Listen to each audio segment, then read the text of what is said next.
me a little bit more about Chicks, your fourth generation family company, and what you do. Yes, Chicks is a apparel brand. We specialize in innerwear and thermalwear, and we really look into the quality and the trust of our materials, where it is from. And then basically we really want to not only sell our product, but our vision, really giving warmth to the whole family, giving the best to the family.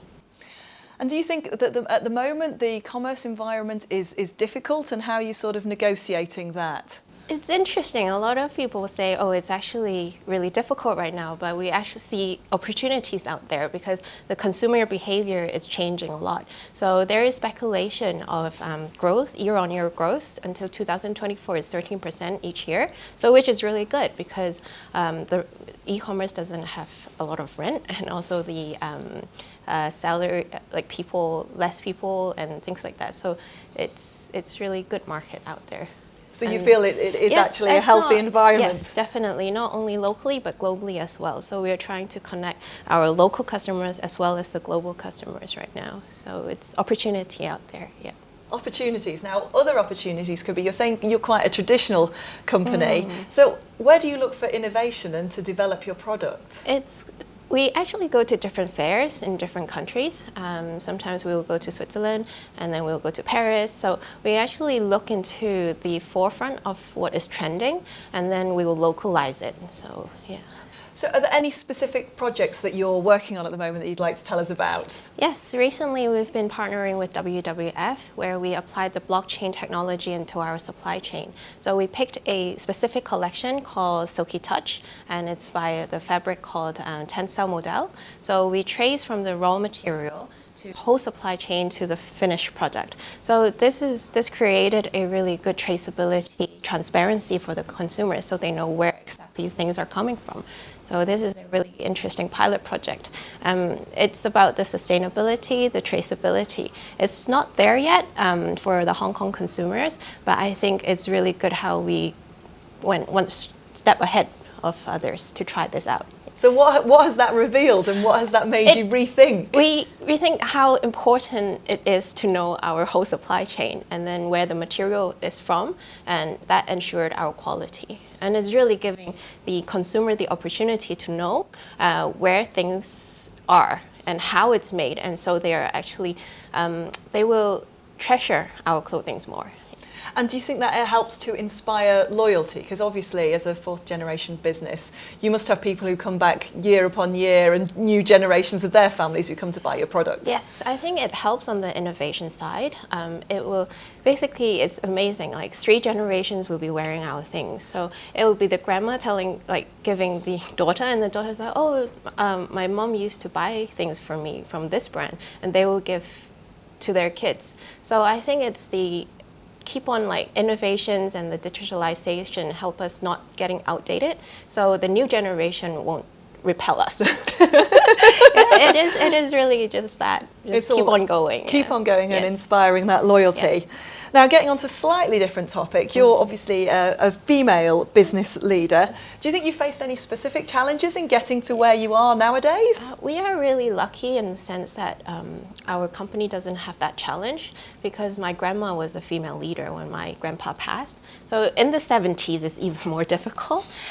So from there, we just learned from her that it's leading by doing, and also the mindset is actually really important, is the utmost important thing, is about thinking of possibility and not the impossible. So I think that really embedded in my sister and my style of managing, and just get through things and get through all the challenges. I love that's an inspirational story from your grandma, because she must really have been at the forefront of that stage. It's really tough at that stage, so yeah.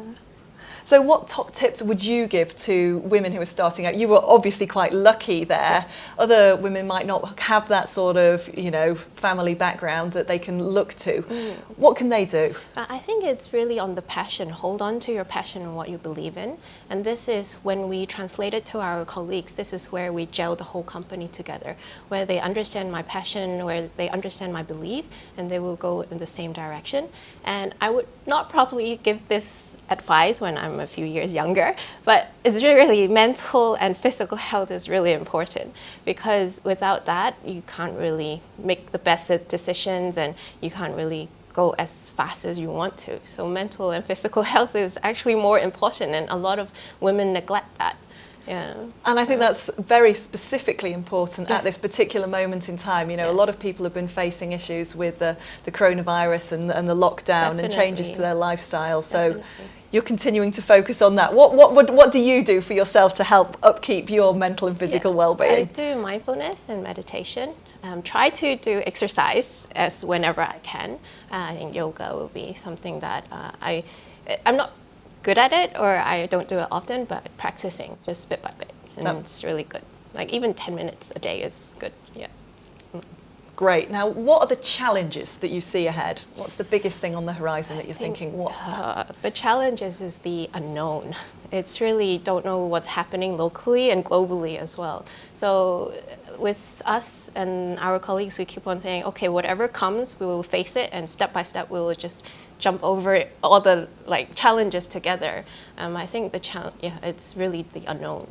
And have you faced any big issues with things like your supply chain during the course of the recent pandemic? Yes, we did. Our supply chain is in China, so previously there are some delays in our products, but in a way it's good that our vendor relationships are really good. We've been working with them for 5 to 10 years, so they still ensure our quality and our products are well received from our end. But I think it's just working together, how to help them, changing our delivery dates and making small orders from them, so to help each other out at this time. So it's all about the support network. Yes, it's the support network right now, yes. So you're a very well-established Hong Kong company, and we're talking about Start Me Up Hong Kong and talking about why this place is so great as a hub for innovation and for business. So why do you think it's wonderful to work here? I really like it here because it's really international, and people you meet, it's really a different industry. And then it's not only I'm in retail, I only meet retail people, I meet different walks of life. And then when everyone comes together, they're happy to share, and then it's really easy to get hold of people as well. So the networking is really good for businesses to grow or find opportunities. And I find this is amazing about Hong Kong.